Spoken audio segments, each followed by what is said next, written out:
माता सती का पावन चरित्र श्री सुखदेव जी ने राजा परीक्षित को श्रवण कराया। अब सुखदेव जी कहते हैं, राजन, मैंने आपको मनु महाराज की 3 बेटियों के बारे में बतला दिया। अब जो 2 बेटा हैं, प्रियव्रत और उत्तानपाद, उनमें से पहले उत्तानपाद का चरित्र और वंश श्रवण करो। महाराज उत्तानपाद की 2 रानियां हैं। बड़ी का नाम सुनीति तथा छोटी का नाम सुरुचि था। दोनों रानियों से एक एक संतान हुई। बड़ी रानी सुनीति का बेटा ध्रुव और छोटी रानी सुरुचि का बेटा उत्तम। विचार से हम ध्यान दें तो हम ही उत्तानपाद हैं। उत ऊर्ध्व पादौ यस्य सः उत्तानपादः, जिसके ऊपर पैर हों और नीचे सिर हों, वही उत्तानपाद है। तो हम सबके सब जब गर्भ में थे तब उत्तानपाद बनकर ही रहे, इसलिए हम सभी उत्तानपाद हैं। हमारी भी 2 रानियां हैं, सुनीति अर्थात बुद्धिमानी और सुरुचि अर्थात मनमानी। सुनीति अर्थात बुद्धिमत्ता कहती है कि ऋषियों ने शास्त्रों में जो आज्ञा दी है तदनुसार आचरण करो, सुखी रहोगे।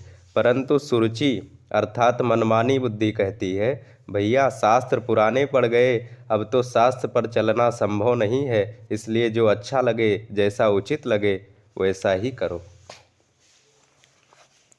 उत्तानपाद ने सुनीति को निकालकर जैसे सुरुचि की दासता स्वीकार की, आज हम भी वही कर रहे हैं। शास्त्रों में चाहे जितनी श्रद्धा रखें, पर अंत में व्यवहार जगत में शास्त्रों को किनारे ही धर देते हैं और व्यवहार में मनमानी ही ज़्यादा मानते हैं। पर समझने वाली बात है कि सुनीति से क्या मिला और सुरुचि ने क्या दिया। उत्तानपाद का कल्याण यदि हुआ तो सुनीति के पुत्र ध्रुव द्वारा ही हुआ। तो सुनीति के मार्ग का आचरण करोगे तो ध्रुव तत्व की प्राप्ति होगी, जो तुम्हें अमरत्व प्रदान कर देगा। तो बंधुओं, उत्तम जो सुरुचि के गर्भ से पैदा हुए वह राजमहल में हुए, और घर से निकाल देने की वजह से सुनीति का बेटा एक छोटी सी झोपड़ी में जन्म लेते हैं, जिनका नाम है ध्रुव। एक बार ध्रुव जी खेलने के लिए बालकों के साथ गए। उन बालकों ने ध्रुव से पहली बार मिला, इसलिए सभी बालकों ने पूछा, भाई तू किसका बेटा है? बोले, मैं मम्मी का बेटा हूँ। क्योंकि पापा होते हैं उसको तो पता ही नहीं है। जन्म से मम्मी के अलावा उसने घर में किसी को देखा ही नहीं। तो बच्चे हंसने लगे, भाई पिता का नाम तो बता। ध्रुव बोले, मुझे नहीं पता। बालकों ने कहा, तू मैया से पूछ कर आ, तभी तुझे खिलाऊंगा। ध्रुव जी वापस गए, मैया से पूछा, मैया मैं क्या आपका बेटा नहीं हूँ? बोली, नहीं, तू मेरा राजा बेटा है। बोले, मैया सब लोग पूछ रहे थे मेरे पापा कौन है। तब सुनीति थोड़ी देर के लिए गंभीर हो गई और कहने लगी, बेटा सच कहूँ तो तुम राजा के बेटे हो। दूर से ही राजमहल का शिखर दिख रहा था। बोली, वो देखो तुम्हारे पिताजी का महल है। बेटा हो तो तुम राजकुमार, किंतु राजा मुझे दासी भी नहीं मानते। मैं राजा का बेटा हूँ। इस बात को सुनकर ध्रुव जी प्रसन्न हुए और सोचा कि चलो एक बार पिताजी से मिल ही आवे। ऐसी उत्कंठा लेकर वह 5 वर्षीय बालक सीधा राजमहल के अंदर प्रवेश करता है। उस समय राजा उत्तानपाद सुरुचि के पुत्र उत्तम को अपने गोद में लेकर सिंहासन पर बैठे हुए थे। तो ध्रुव जी ने जब यह दृश्य देखा तो ध्रुव जी की भी बड़ी उत्कंठा हुई कि हम भी पिताजी की गोद में बैठे। ये सोचकर जैसे ही आगे बढ़े तो सुरुचि के पेट में जलन बढ़ने लगी। सोचने लगी कि ये सौतन का बेटा है, आज महल में बिना बुलाए घुस गया और पिता की गोद में बैठना चाहता है, और कल को कहेगा मैं बड़ा बेटा हूँ, सिंहासन चाहिए। सुरुचि विचार करने लगी कि आज यदि मैंने इसको नहीं रोका तो कल तो मेरे बेटे के हाथ से सिंहासन चला जाएगा। आगे बढ़ते हुए ध्रुव जी को सुरुचि ने डांटते हुए कहा, न वत्स नृपते धृष्ण्यम भवानारोधुमर्हति, न गृहीतो मया यत्वं कुक्षावपि नृपात्मजः। हे वत्स, रुक जा, आप राजा के सिंहासन में आरूढ़ होने के योग्य नहीं हो। भले ही तुम राजा के बेटे हो। बोले क्यों? बोली तुम राजा के बेटे भले ही हो, क्योंकि तुमने मेरे कोख से जन्म नहीं लिया है। सिंहासन पर तो वही बैठेगा जो मेरे कोख से जन्म लिया हो। परमात्मा भी चाहे तब भी तुम्हें सिंहासन नहीं दे सकेंगे। यदि सिंहासन पर तू बैठना ही चाहता है तो तपस्या कर, प्रभु प्रसन्न होकर वर मांगने को कहें। मांग लेना कि मेरा जन्म तो सुरुचि माँ के गर्भ से हो, फिर इस शरीर को त्याग कर मेरा पुत्र बनकर पैदा होना, तब तुझे यह सिंहासन मिलेगा। बंधुओं, सुरुचि के इस वचनों ने भक्त और भगवान दोनों का अपमान कर दिया, क्योंकि यहाँ सुरुचि अपने गर्भ को भगवान से भी बड़ा बता रही है। ध्रुव जी महाराज रोते हुए घर चले गए। बंधुओं, उत्तानपाद तो ये सब देखने के बाद भी कुछ नहीं बोल सके, क्योंकि ये कुछ बोलते तो क्या पता इनको ही घर से निकाल देती। तो ध्रुव जी रोते हुए घर पहुँचे। रोते हुए अपने बेटे को देख माता सुनीति ने हृदय से लगा लिया। सुनीति ने पूछा, बेटा क्या बात हो गई? किसने तुम्हारा अपमान किया? कंठा अवरुद्ध होने से ध्रुव जी कुछ कह नहीं पा रहे थे, पर उनके साथियों ने पूरा वृतांत अक्षरशः माता को सुना दिया। बंधुओं, जैसे खिलती हुई लता आग की ज्वालाओं में झुलस कर मुरझा जाती है, ऐसे ही सुनीति माँ का खिला हुआ वह मुस्कुराता मुख कमल इस बात को सुनकर झुलस गया कि शोक दावाग्निना दाव लतेव वाला। इतना सब सुनकर हृदय तो शोक की आग में जल उठा, परंतु फिर भी अपनी वाणी से एक भी शब्द सुरुचि के विरोध में नहीं बोला। उल्टे सुरुचि का अनुमोदन करने लगी। बोली, माँ मंगलम तात परेषु संस्था भुंक्ते जनो यत् पर दुख दस्तत। वह तेरी माँ है, डांट दिया तो क्या हुआ? माँ का अधिकार होता है, और फिर उसने गलत भी तो नहीं कहा। ध्रुव जी चौंके, क्या गलत नहीं कहा? उन्होंने मुझे अभागिन का बेटा कहा, तुम्हें गाली दी है, और मेरी माँ को कोई गाली दे तो मैं कैसे सुन लूँ? सुनीति माँ समझाने लगी, देख बेटा, सत्यम सुरुच्याभियतम भवान में यदुर्भगाया उदरे गृहीता। उसने कहा कि तू अभागिन का पुत्र है, तो क्या गलत कहा? मैं अपने को कब भाग्यशालिनी मानती हूँ?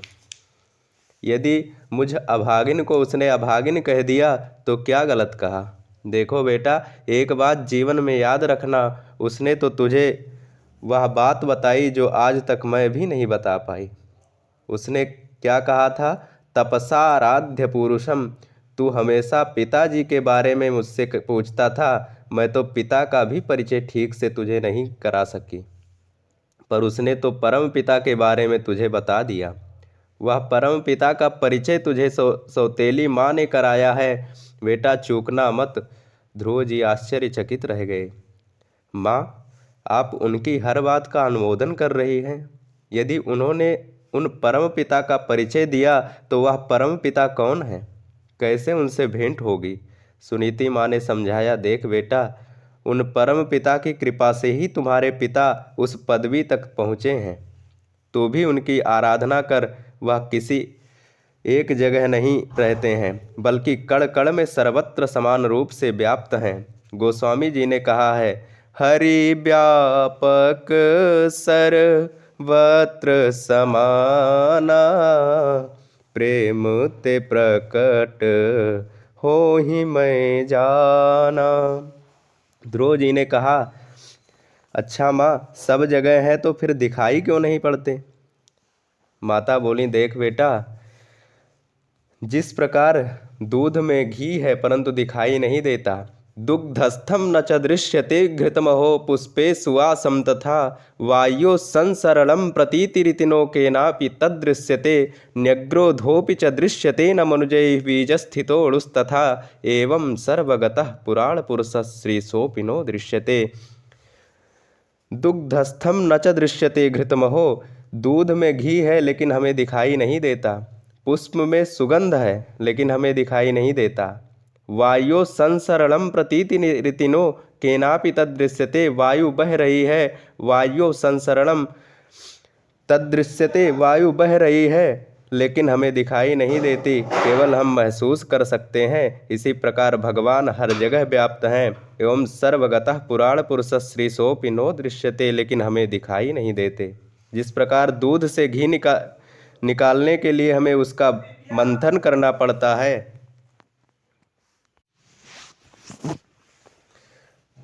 जिस प्रकार दूध से घी निकालने के लिए हमें उसका मंथन करना पड़ता है, उसी प्रकार भगवान को देखने के लिए तपस्या करनी पड़ती है। ध्रुव जी महाराज के हृदय में एक एक बात बैठ गई। चल पड़े जंगल की ओर तपस्या करने। संस्कार जब जागृत होते हैं तो बहाना कई बन जाते हैं। तुलसीदास जी महाराज का संस्कार तो पूर्व से ही पुष्ट था, बस बहाने की आवश्यकता थी। सो उनकी पत्नी के वाक्य ही बहाने बन गए। पत्नी के वचन ने संस्कार को जागृत कर दिया। दीपक बाती सब तैयार रखी है, अब तो चिंगारी की आवश्यकता थी। जहाँ चिंगारी निकली दीपक जल उठा। कुछ लोग कहते हैं, अरे गोस्वामी जी को इतना महान संत यदि बनाया तो उनकी पत्नी ने, उनकी डांट से वह संत बन गए। अरे पत्नी के डांटने से ही कोई संत बन जाता तो आज घर घर में संत बैठे नजर आते। वचन तो एक निमित्त बन गया, दीपक तैयार था इसलिए जल गया। जब घी बाती ना हो तो केवल चिंगारी ही क्या करेगा। बंधुओं, आज 5 वर्षीय ध्रुव जी की चिंगारी जागृत हो गई। घनघोर वन में जाकर चारों ओर देख रहे हैं कि परमात्मा को कहाँ ढूंढूं। ध्रुव जी भगवान से यही कह रहे हैं कि प्रभु, नन्हा सा फूल हूँ मैं, चरणों की धूल हूँ मैं, आया हूँ मैं तेरे द्वार, प्रभु जी मेरी कर्जा करो स्वीकार। इस प्रकार आनंदित होकर ध्रुव जी परमात्मा को ढूंढ रहे थे कि अचानक देवर्षि नारद मिल गए। और बंधुओं, शास्त्रों में एक पंक्ति बहुत बार आई है, नारदो देव दर्शनः, अर्थात आज यदि नारद का दर्शन मिला तो समझो कल भगवान का दर्शन होना ही होना है। नारद जी ध्रुव जी से बोले, अरे बेटा, इस जंगल में तू कहाँ जा रहा है। ध्रुव जी ने नारद जी को प्रणाम करके अपनी व्यथा कथा सुना दी। सारी घटना सुनकर नारद जी मन ही मन मुस्कुराए कि 5 साल का यह क्षत्रिय कुमार अपनी सौतेली माँ के वचनों से व्यथित होकर आज परमात्मा को पाने के लिए निकल पड़ा। थोड़ा इसका परीक्षण करके देख लूँ कि इनका वैराग्य किस स्तर का है। नारद जी समझाने लगे, देख बेटा, ये उम्र तुम्हारी अभी खेलने कूदने की है। इस छोटी सी अवस्था में मान अपमान पर इतना ध्यान नहीं देना चाहिए। कि मुनयः पदवीं यस्या निसंगे नोरुजन्मभिः ने विदुर्मृगयन्तोपि तीव्र योग समाधिना। बेटा ध्रुव, जिन भगवान को पाने के लिए अनासक्त होकर अनेक महात्मा जब तप करते हैं और जन्म जन्मांतर तक साधना करते हैं, फिर भी वो उन परमात्मा को प्राप्त नहीं कर पाते, तो तू 5 साल का बालक कैसे पा सकेगा। इसलिए बेटा, तुम अभी लौट जाओ, क्योंकि तुम्हारा ये हठ निष्फल है।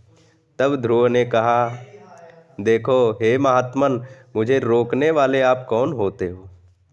बोले, मैं नारद हूँ। बोले, आप नारद हो ही नहीं, क्योंकि मैंने सुना है कि नारदो देव दर्शनः, जो भगवान का दर्शन करावे, भगवान की ओर भेजे, वही नारद है। और तुम तो मुझे भगवान के तप करने से मना कर रहे हो, तो तुम नारद कैसे हो सकते हो।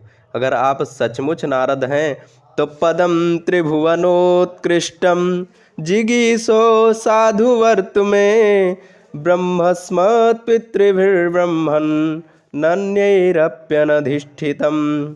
ध्रुव जी कह रहे हैं कि मैं त्रिभुवन का सबसे ऊंचा पद चाहता हूँ, जिस पद पर आज तक कोई पहुँच ही नहीं पाया हो, उस मार्ग पर पहुँचने की मार्ग मुझे बताओ।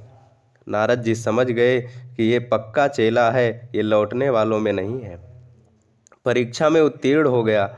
नारद जी बोले, बेटा, मैं तो तेरी परीक्षा ले रहा था, अब मुझे विश्वास हो गया कि तुझे प्रभु अवश्य दर्शन देंगे। नारद जी बोले, बेटा, तू तप करने के लिए जा, क्योंकि किसी भी पुरुषार्थ को पाना हो तो भगवान की शरणागति ही सबसे श्रेष्ठ उपाय है। इस प्रकार नारद जी ने ध्रुव महाराज को यमुना तट पर तप करने के लिए बताया। बोले यह सबसे उत्तम स्थान है। उसके बाद भगवान की ध्यान करने की विधि बताई और ध्यान विधि बताने के बाद एक मंत्र दिया जिसको द्वादशाक्षर मंत्र कहते हैं। ओम नमो भगवते वासुदेवाय। ओम नमो भगवते वासुदेवाय। इस मंत्र को नारद जी ने ध्रुव जी को दिया और कहा कि अब यहाँ से सीधे मथुरा चले जाओ। इस प्रकार ध्रुव जी महाराज परम पावन मोक्षदायिनी मथुरापुरी में जाकर यमुना में स्नान करके साधना में लग गए। 3 दिन तक एक ही आसन में बैठकर मंत्र जपने लगे। जब भगवान नहीं मिले, अब दूसरा महीना प्रारंभ हो गया। 3 दिन में ही नहीं बल्कि षष्ठेर्भ के दिने 6 दिन में एक बार या तो वृक्षों के पत्ते खाते हैं या दूर्वा अर्थात घास 6 दिन में एक बार खाकर तप करते हैं। इस प्रकार जब तीसरा माह लगा तो नियम और कठोर कर दिया। 9वें हनी अब 9 दिन में एक बार केवल यमुना जी का जल मात्र पीते हैं, फिर भी भगवान नहीं मिले। तो चौथा महीना लगा तो नियम और भी कठोर कर दिया कि चतुर्थमपि वै मासम द्वादशे हनी अब 12 दिन में एक दिन केवल वायु आहार करते हैं। इसी प्रकार जब 5वां महीना लगा तब वायु भी पीना बंद कर दिया। जिता श्वासः अर्थात 1 महीना तक श्वास ही नहीं लिए। भगवान नहीं मिले। बंधुओं, अब 6वां महीना लगते ही ध्रुव जी एक पैर के बल पर खड़े होकर तप करने लगे तो पृथ्वी डगमगाने लगी। देवता घबराए, इसलिए घबराए कि भगवत स्वरूप हृदय में बिना श्वास लिए ध्यान कर रहे थे और ध्रुव जी के श्वास न लेने की वजह से समस्त प्राणियों की श्वास अवरुद्ध हो गई अर्थात रुक गई। क्यों रुक गई? क्योंकि भगवान के श्वास से वायु देवता को श्वास मिलता है, फिर वह हमें देते हैं। तो ध्रुव जी ने भगवान को हृदय में बंद करके अपने श्वास को रोक रखे थे, इसलिए भगवान से मिलने वाला जो श्वास है वह लोकवासियों को नहीं मिल रहा था।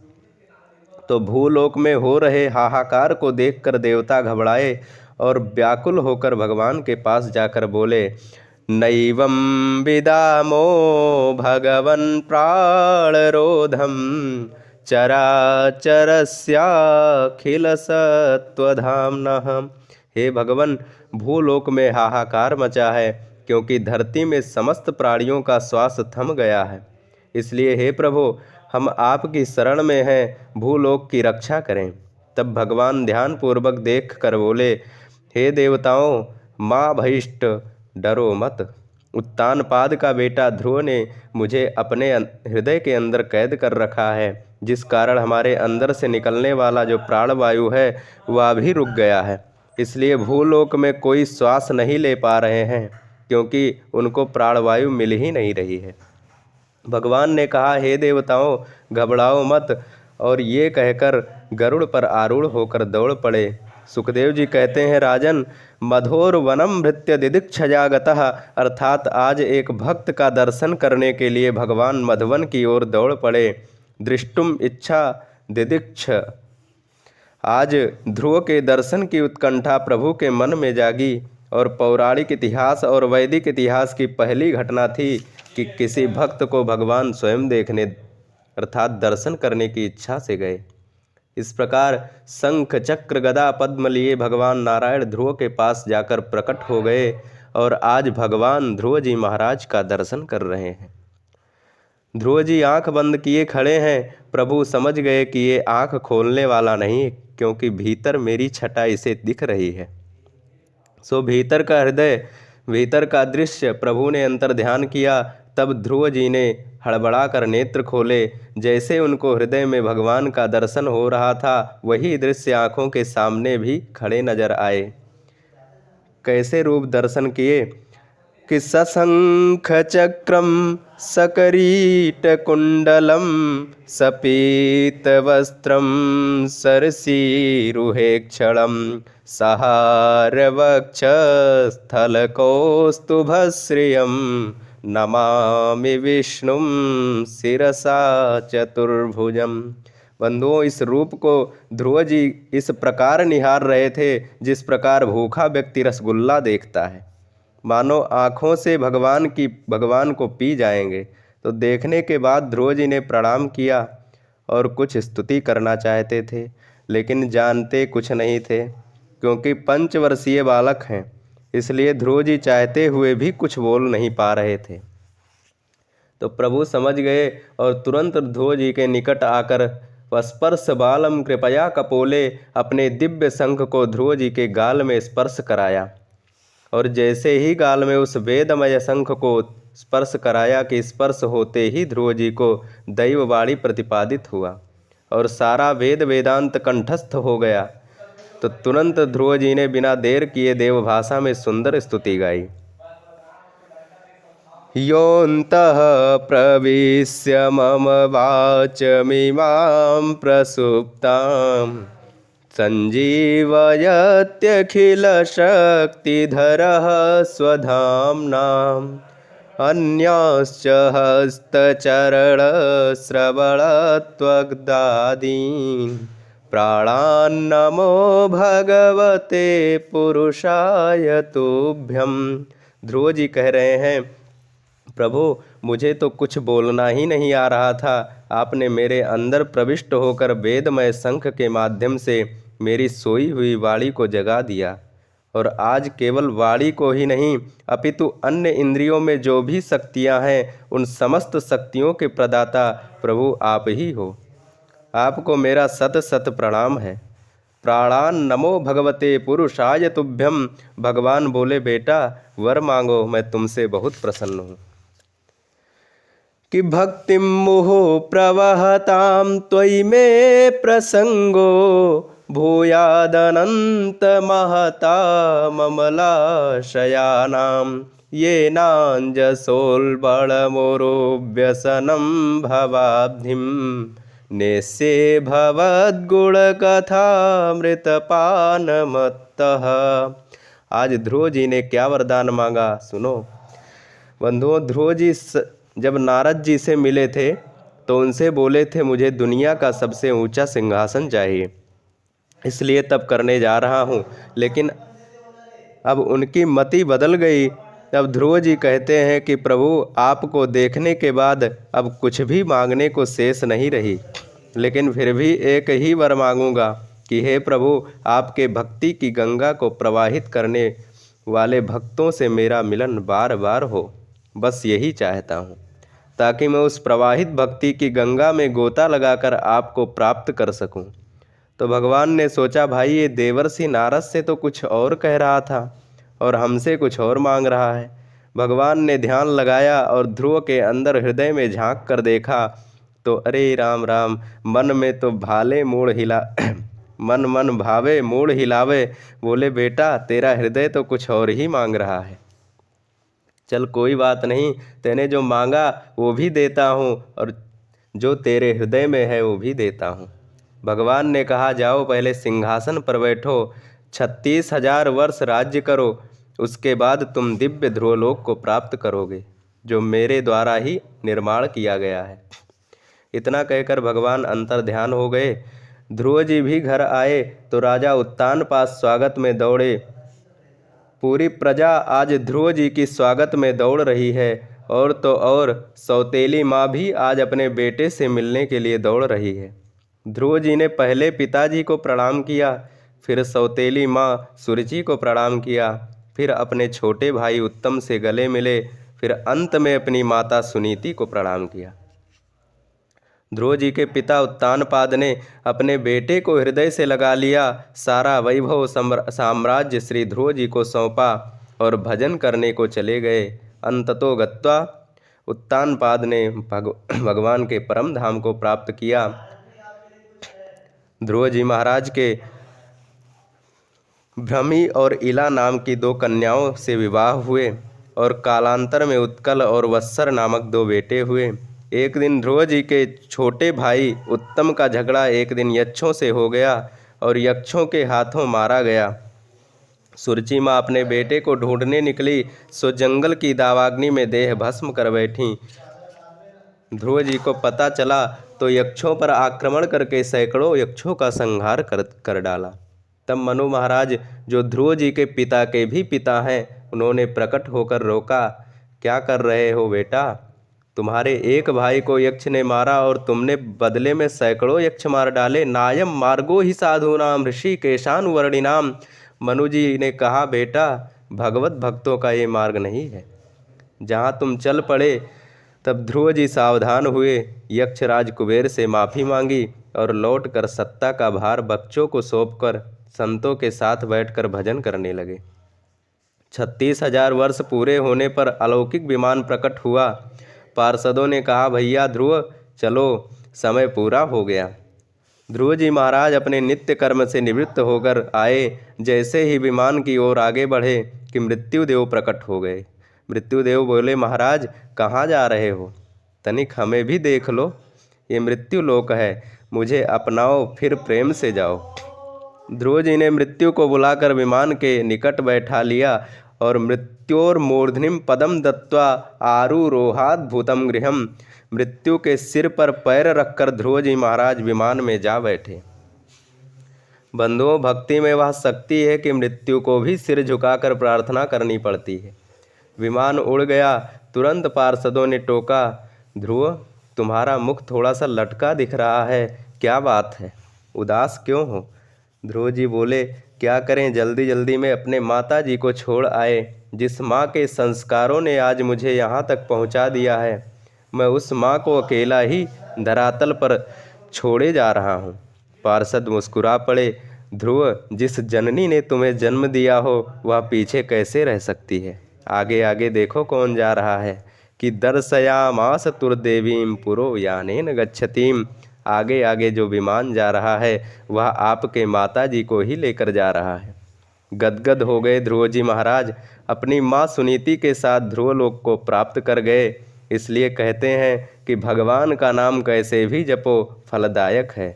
ध्रुव जी महाराज तो सौतेली माँ के वचनों से व्यथित होकर गए थे, पर हरि नाम का आश्रय लेकर आज कहाँ से कहाँ पहुँच गए। तो भगवान का नाम कैसे भी जपो, वह तो अपना चमत्कार दिखाए बिना रह ही नहीं सकता। इसलिए बस यही कहो, हरि का भजन करो, हरि हैं हमारे। बोलिए श्री भागवत भगवान की जय। जय जय श्री राधे, जय जय श्री राधे श्याम। नमः पार्वती पतये, हर हर महादेव शंभु।